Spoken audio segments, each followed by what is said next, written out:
Hey everyone, today I'm just going to go through the interpretive study. So this is the one where we are going to explore in depth the work of a dramatic innovator. In this case we're going to look at Tim Burton.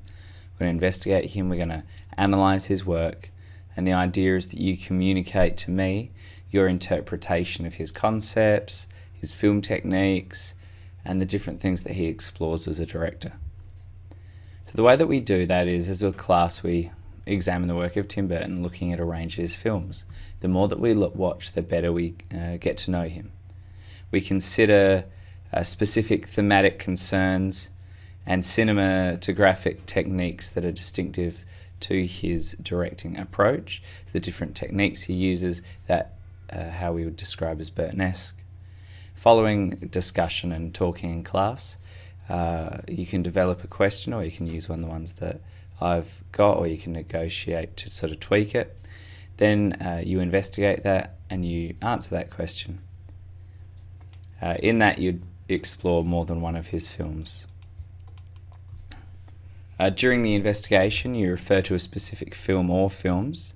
You can refer to writings about Tim Burton's, some interviews with the director or other people who have spoken about him, or anything else that you might find useful that will add to your arguments about what makes something Burton-esque. You can use illustrations to prove the point, photos, diagrams, etc. So there's three questions I've got here that we could use. One of those is, how do Tim Burton's characters attempt to defy the expectations and conventions of society? So constantly his characters are defying what society thinks and defying what society tells us to do. Second question, I felt most monsters were basically misperceived. They usually had much more heartfelt souls than the human characters around them. Burton often empathises with the monster in his films. Discuss this with reference to 2 films. You could change that to more films if you wanted, but the idea is that that outsider protagonist, who we might look at as a monster, Burton doesn't, and there's something in there that we're missing.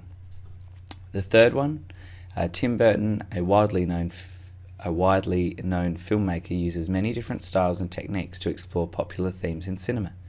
While remaining true to his style, discuss this with reference to 2 of his films. This one's the cinematography one, where you can look at his angles, his colours, his use of expressionism, there's sort of gothic stuff in there as well. Or you might choose to negotiate a question with me. Assessment conditions. Generally the response is taken in the form of an essay.